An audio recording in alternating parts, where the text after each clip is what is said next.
welcome to Nuked Radio. This is episode 42. Today is Thursday, June 21st. And this is our last live show for a week because next week I'm going to be fishing with Jules. And that'll be awesome. We're not going on the radio. We're not going to have cell service. We're just going to chill out and relax and have some fun outdoors. And speaking of the outdoors, yesterday was the summer solstice.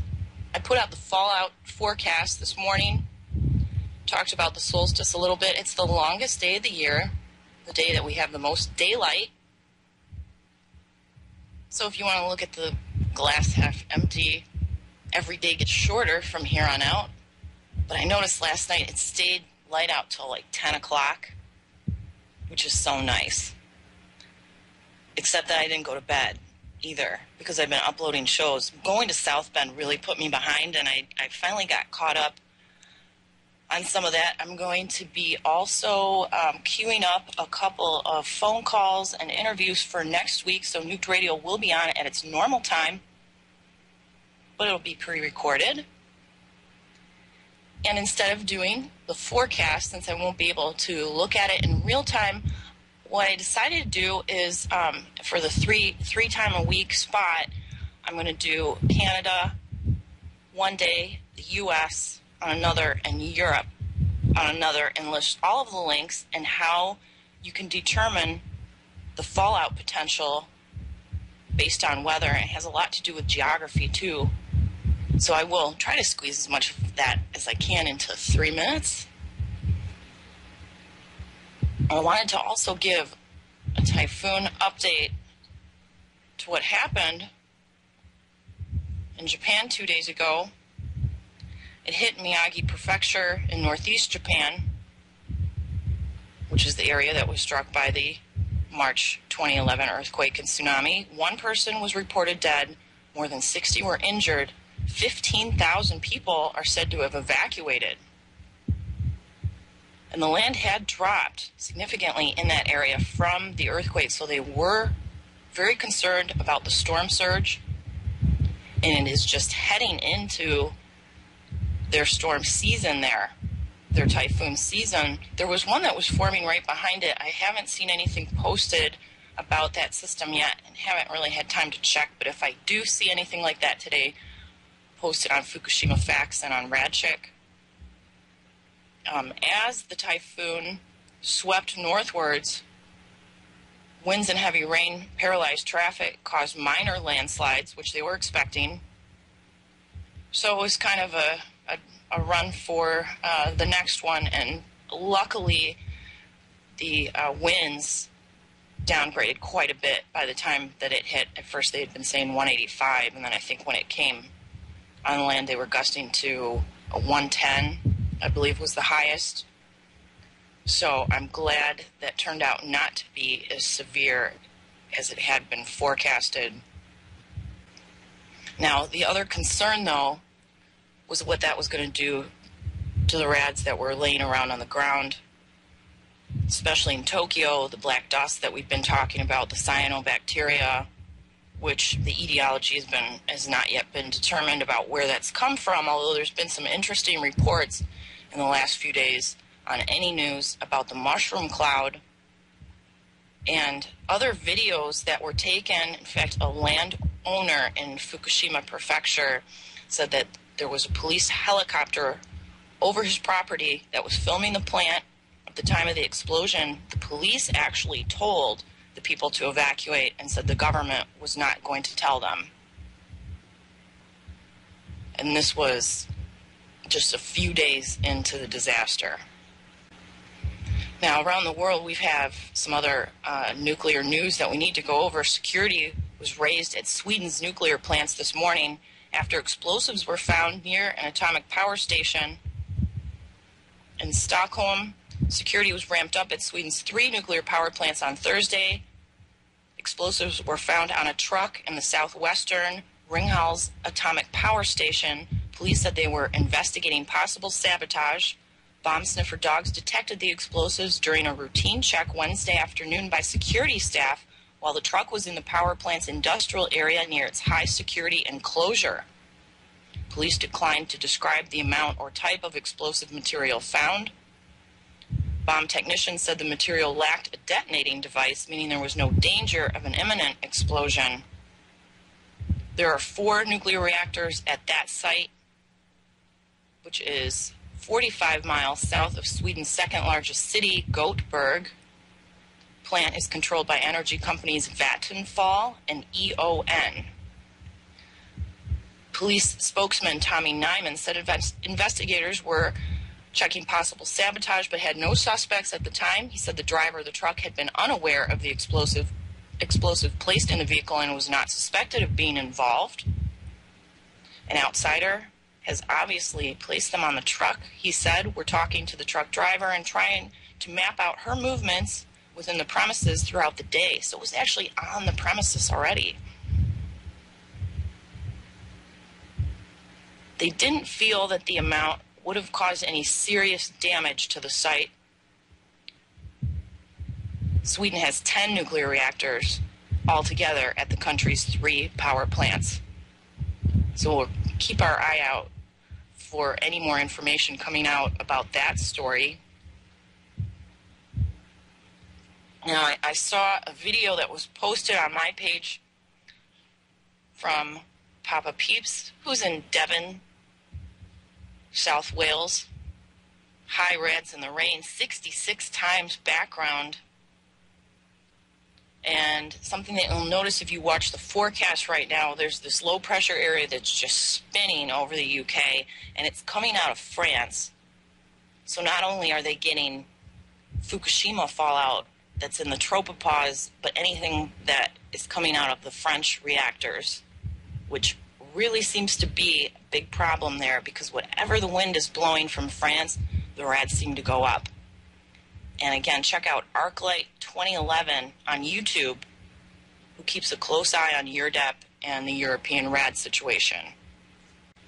There was a report also coming out today in the Telegraph that Iran is producing enriched uranium at a faster pace. Of course, this could just be propaganda. The effort has picked up speed, and Tehran could produce enough fissile material needed for a nuclear weapon within 4 months, experts told U.S. politicians on Wednesday.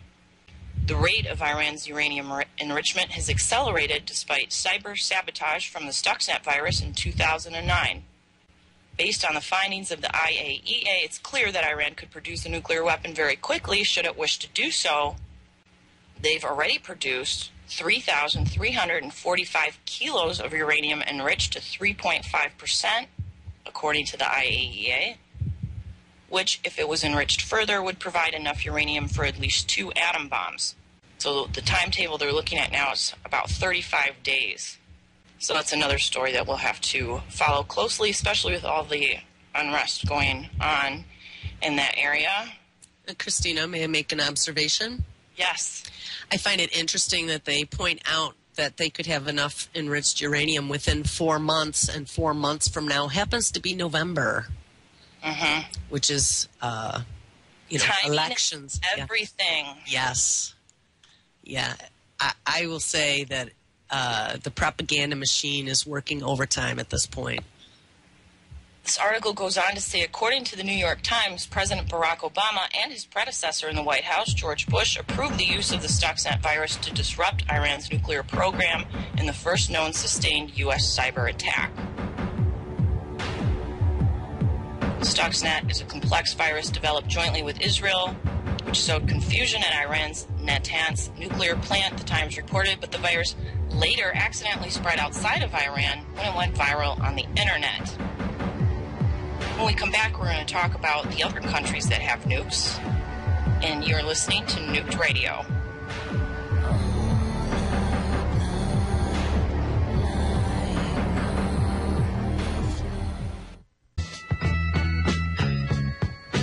It's not the way you kiss that tears me apart.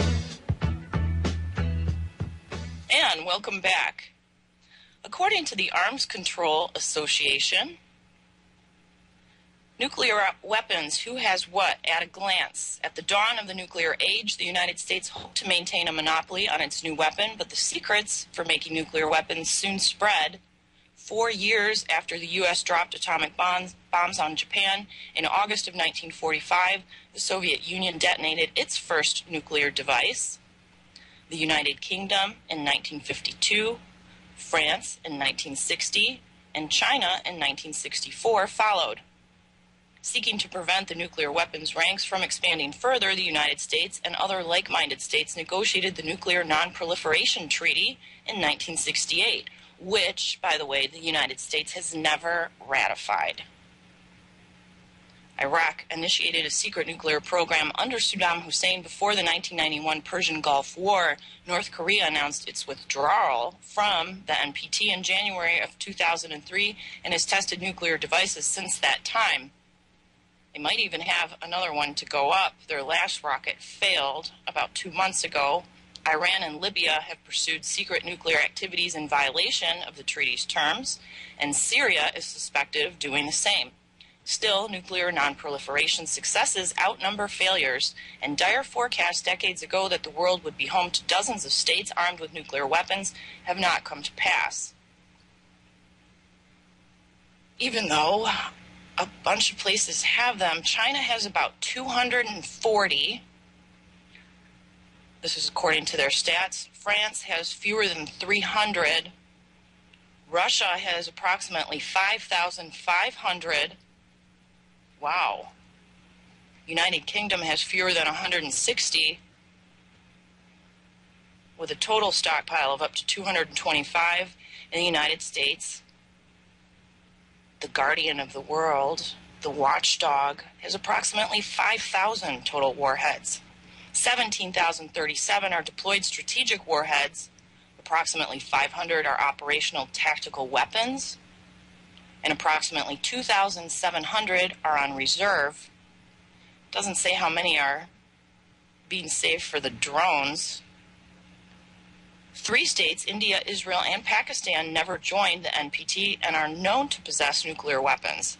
Claiming that its program was for peaceful purposes, India first tested a nuclear explosive device in 1974. That test spurred Pakistan to ramp up work on its secret weapons program.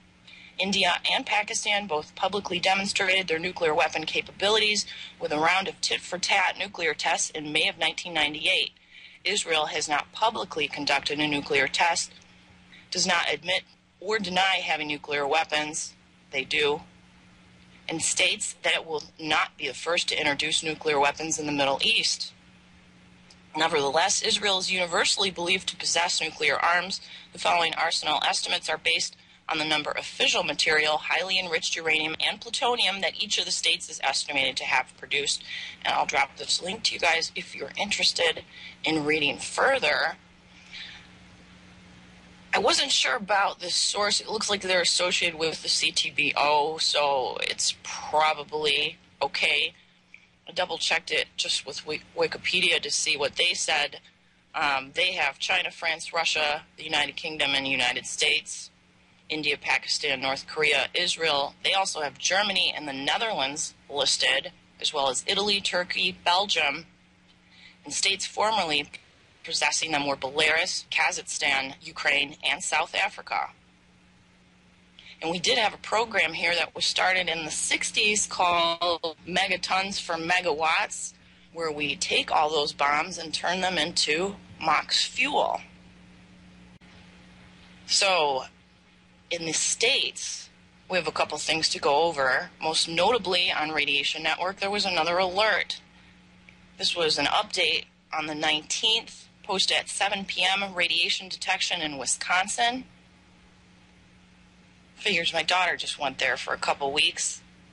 Starting this afternoon, local time, a recent monitoring station in Frederick, Wisconsin, detected an elevated level of radiation. The reading just barely surpassed 100 CPMs for only a minute, more than twice normal background, but that maximum reading was at the apex of a classic ebb and flow pattern often associated with a passing radioactive system. In fact, there were scattered thunderstorms in the area along with a flash flood watch. At the same time, The southern edge of the jet stream was positioned immediately over the Frederick Station in northwest Wisconsin. We saw this very same pattern with the Rattler and Taos detections reported in the last few weeks, where airborne particles on the slower margins of the stream are freer to drop down to Earth. Logistically, the Frederick Station is operating the Inspector EXP. On top of that is continuously monitoring outdoors. There's actually a photo of the setup on the alert page. Do you know, Christina, I'm looking right now, and that station is at a 60. That's pretty high for up there. I don't remember ever seeing a 60 up there. I've noticed a couple high readings with all the rain that they've been having. Yeah, they have massive flooding right there. Yep. Massive flooding. Of course, the next big question is what caused it? Was it radon washout or something more sinister? Radiation Network reports for that answer. The Frederick Station will be immediately scanning their whole house intake, HEPA filter for any captured radiation particles, followed in a few days with a similar scan to see if any elevated readings have subsided, likely pointing to short half-lived natural radon washout or otherwise to foreign contaminants, which could be further verified by a lab using gamma spectroscopy. We'll keep you posted if the findings point to foreign contaminants. So that will be another story that we need to keep an eye on, or you guys need to keep an eye on next week. Yeah, Minnesota and Wisconsin have had just crazy amounts of rainfall. In fact, in one of the zoos in Minnesota, a bunch of animals drowned. Polar bear got out of its enclosure, which they were able to tranquilize and return. I don't think it left the actual property, but there are sinkholes that are opening up. There's some pictures on Facebook where kids actually fell into sinkholes in that area. And, you know, I didn't follow the dam situation last summer up there in the northern plains, but I know we had considerable weakening from a lot of the heavy rains that happened in the northern part of the country. And I hope that's not going to create more problems for those dams. Also in local or U.S. news, I want to thank Jim Prange, who's a proliferative mutation hunter in the Grand Rapids area, for starting a page for us. Palisades Nuke Plant has a new page on Facebook. And the reason we started these separate pages for nuclear plants is for people who live in the area that just want that information, local rad ratings, local news pertaining to the plant they might be downwind from. Maybe they're not interested in hearing all of the nuke stuff, but it's yet another way to get people interested in the subject altogether. So thank you very much for doing that, Jim. And we had another story, too, about some herbicides that have been found in human urine. And Jules and I were talking about this in Monsanto before we went on air. Glyphosate is the main active substance used in most commercial herbicides like Roundup. It poisons not only plants but also animals and humans. This stuff is showing up in tests on people big time. We'll talk about that more when we come back. You're listening to Nuked Radio. You don't see that.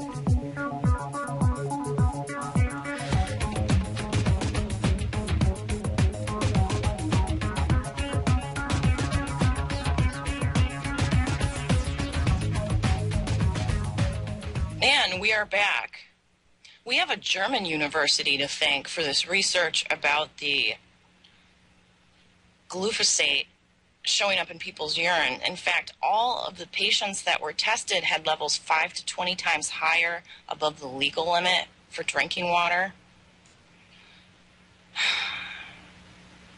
Most herbicides used in commercial agriculture and small gardens, as well as for de-weeding railway lines, urban pavements, and roadsides, contain the active substance glyphosate. The most widely used containing herbicide goes under the name Roundup by Monsanto. Since the patents have expired, several other agrochemical companies such as Syngenta, Bayer, New Farm, and Dow AgroScience have been producing and selling herbicides containing glyphosate. To date, approximately half of the 800,000 tons of it produced annually worldwide are produced in China.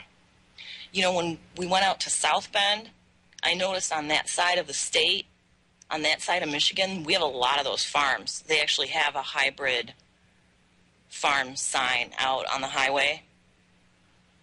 It was mostly corn, but I wonder how the populations around those areas, how much higher the levels are, because that's what they use it on. Also, the compound was found to radically affect the metabolism of plants by preventing them from forming essential amino acids. It's a systemic acting broadband herbicide that kills almost all green plants. Depending on the rate of metabolism, the affected plants die off completely within a few days. It's funny, too, that Bayer makes it when Bayer makes aspirin and other healthcare products. Well, yeah, Monsanto makes food and pesticides.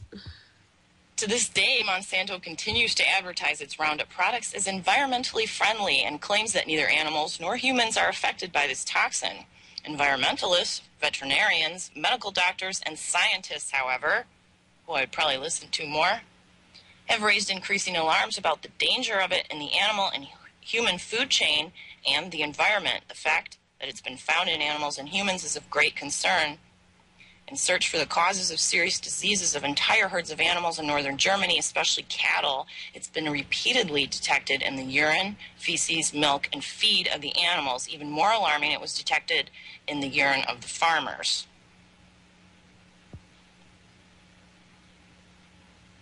Again, these are all things that mitigation can help with, although I'm not sure how you filter your water for glyphosate. I wonder if reverse osmosis takes it out. Yeah, that I don't know. You know, and Loren Murray had talked about this too with the core exit that's showing up in groundwater and the radiation contamination, and then the article we read from Houston, how they just cancel out the uranium numbers when they go to figure in their calculations for drinking water, and that's the EPA's creative math that they've developed.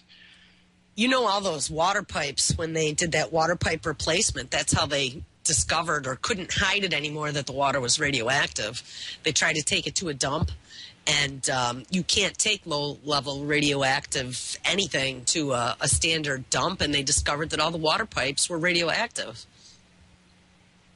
You could if you were in England. You just take it to the Olympic site, and they bury it there. Yeah, there you go.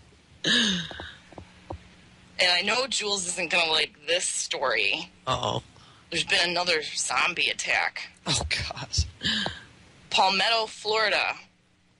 The latest in a string of zombie-like attacks happened in a Manatee County home Wednesday night after a man under the influence went into a fit of rage and bit a piece of someone's arm off during a visit with his children. Much like the Miami face-eating attack, 26-year-old Charles Baker got naked, ate human flesh, and wouldn't go down without a fight, according to the county sheriff's office report. Authorities said Baker went to his girlfriend's home in Palmetto to visit his kids. Oh, he did this in front of his kids. At 10:15 p.m., they said he was high on an unknown substance when he knocked on the door, and then he barged in, began yelling, and taking off his clothes. He was screaming and wouldn't calm down, then began throwing furniture around the house. Another man who lives in the home attempted to restrain him, but the suspect bit him, taking a chunk of flesh from his bicep. So, let's see. He would not respond to deputies. Instead, he tensed his body, clenched his fists, started screaming at them. Still naked, acted like he was going to rush the deputies. They deployed an electronic control device after giving a verbal warning when he fell to the ground. He tried to get back up. They deployed the device again. And it doesn't say if he's still in jail. He's in the hospital. He's at Manatee Memorial Hospital at this time. Jules, I don't know what is going on with these stories, but there's actually a map. Someone's been keeping track of this on Google, mapping out where all these incidents have taken place. There was one in Los Angeles last summer. There was one in Chicago. There's so far 6, plus this one. That would be 7 in Florida.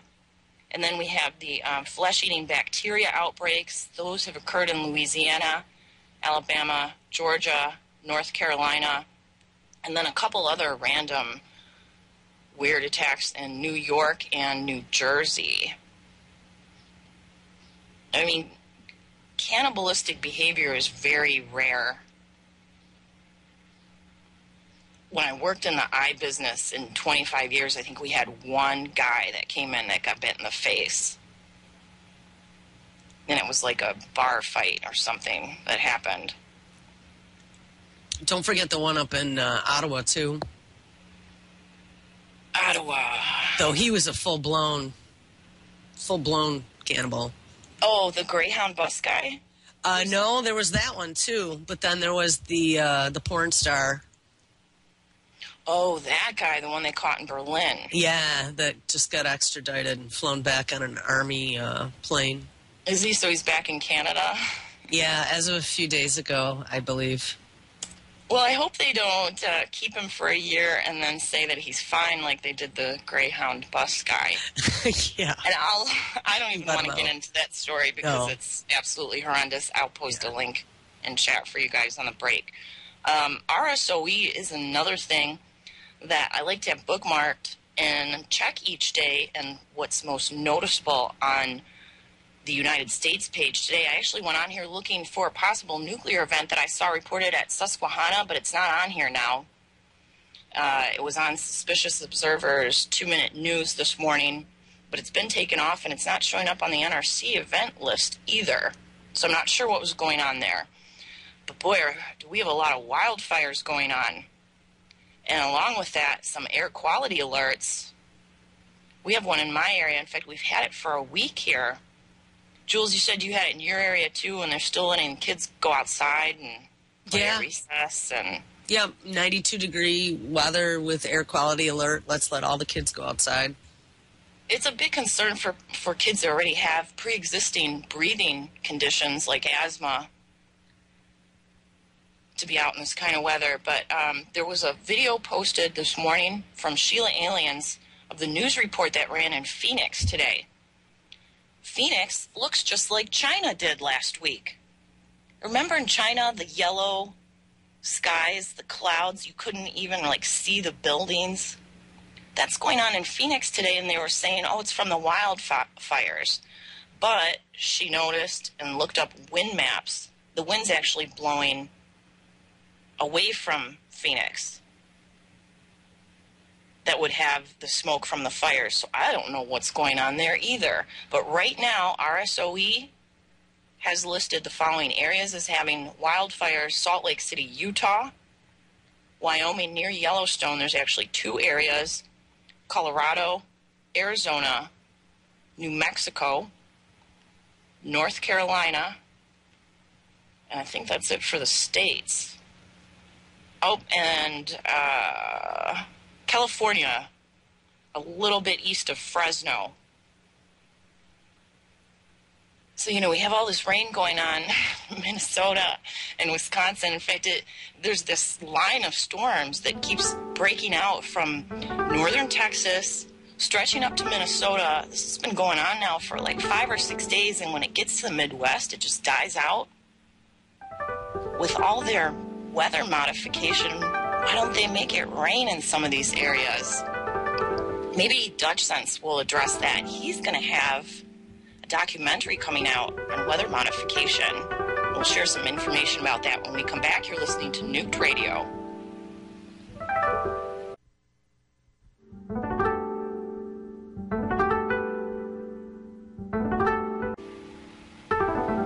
And welcome back. We're in our last segment of our last live show for a week.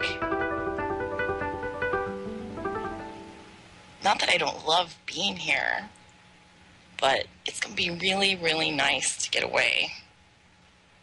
I haven't gone anywhere in the last year besides South Bend.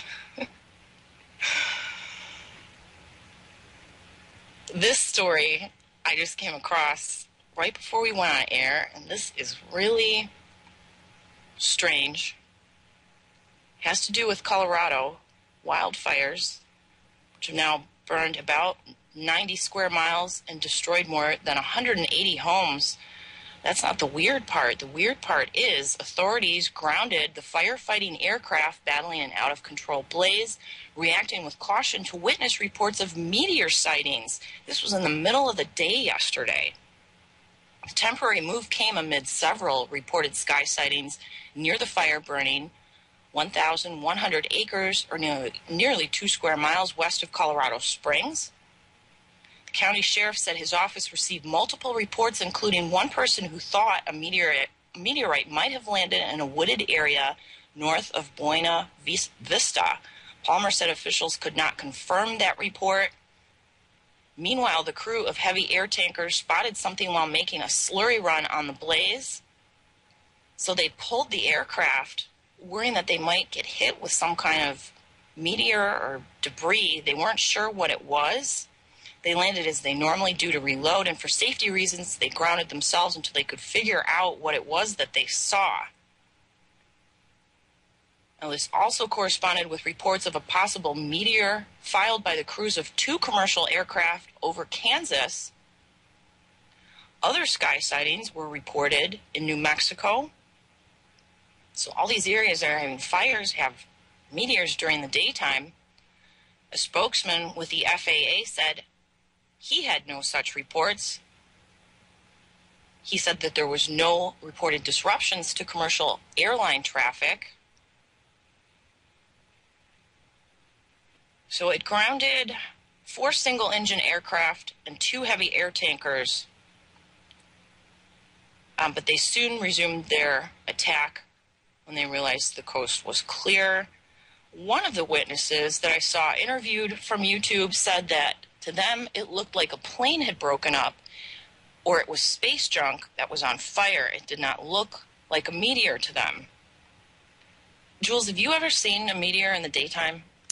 I have not. I've seen a few pretty incredible ones during a shower back in the 80s with like full green tails streaking across the sky, but never during the daytime, no.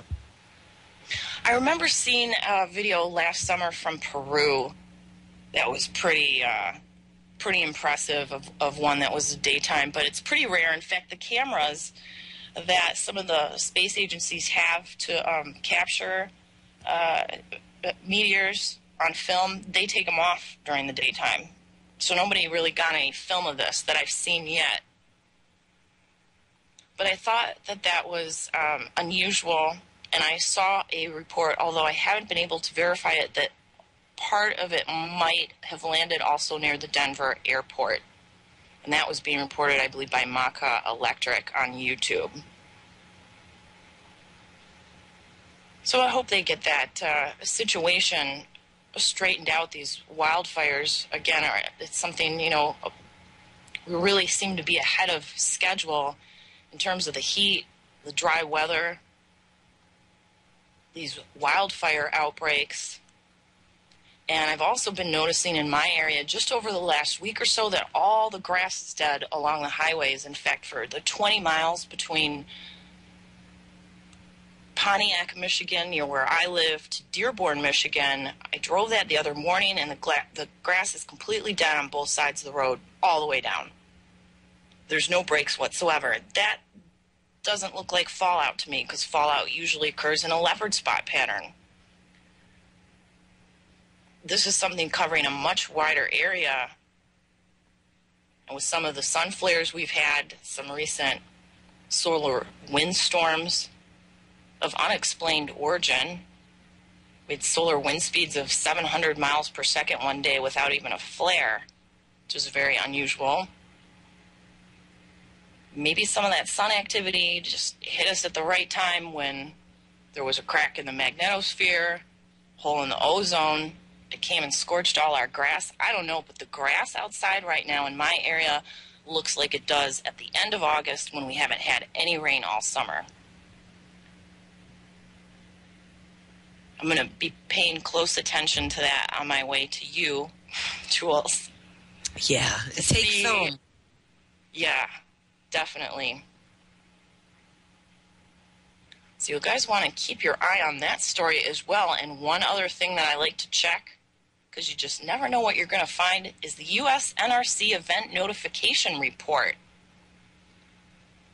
And I checked this morning looking for that plant in Pennsylvania, and there are a couple really random things on here.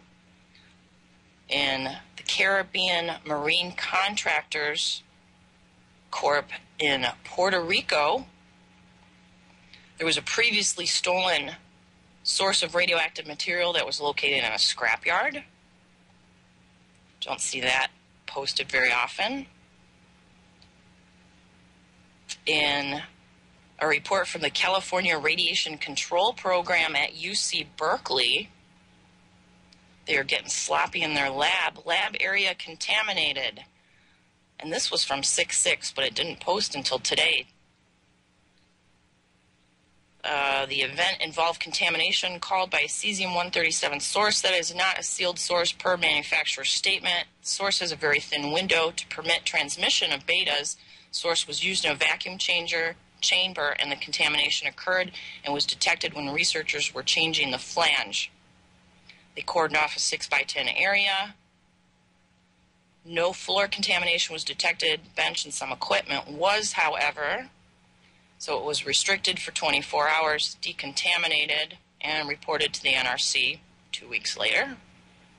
The fuel cycle facility, Global Nuclear Fuel of the Americas in New Hanover, near Wilmington, North Carolina.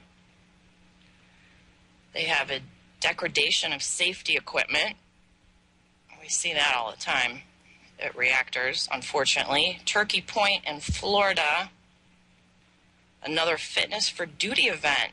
A non-licensed contract employee supervisor had a confirmed positive for illegal drugs during a random fitness for duty test. I've had a lot of those lately. And at Accurun inspections on North Slope in Alaska, possible personnel overexposure greater than 25 rem. In fact, the individual's badge read 144 rem. This is from a corporate headquarter call of a possible overexposure of a radiographer working on the North Slope of Alaska. So some random stuff being reported on the NRC's website today. And if you have any concerns about anything that you see on Radiation Network or on the news or on YouTube from local sources that live near nuke plants, or you are near a nuke plant that you have a concern about a safety issue, they have a 24-hour hotline, an 800 number that you can call to get information about plant status near you. I didn't have the best experience when I called them that one time because I got questioned a lot about if radiation was a hobby for me. So bookmark those sites, RSOE in particular, NRC event notification page, and check out the Nuked Radio archive, which will be up to date by this evening. In fact, it's up to date now, except for this show. And we'll be putting out those forecast tutorials for next week while I'm gone. So, Jules, what else are we going to do besides fishing? Ride some Bringing your ATVs. Geigers? Yeah, my Geiger will be there. Some binoculars and night vision goggles. So we'll be taking some pictures, see if we can get sparkly particulates raining down from the sky in the dark. I had a photographer post on RadChick yesterday, too, who's been doing night photography for a while. Then he's picking up all kinds of junk on his film when he's shooting at night. And that's something that you and I both noticed, too, more so at different times. And I've seen videos posted about that, curiously enough, from Phoenix a couple months ago. I mean, I can tell you back last April, looking through the night vision goggles, it looked like it was snowing sparkles in the goggles. Just all of these little sparkly things everywhere, like a blizzard. And then when I thought my goggles might have been defective, I took them inside, went into the bathroom, closed the door, and there were no sparkles. So there was definitely something raining down from the sky. Yeah, and then there's always the chemtrails too. Lots of different things that we're exposed to. Mitigation can help with all of those things. Please continue to share our posts and our videos and even these archives. You guys have been doing a great job, and we appreciate each and every one of you. I even turned my fan off for you guys today. So I'm going to turn it back on, and I'm going to pack up, and I will talk to you again in a week. Stay safe, everyone. Nothing's gonna change.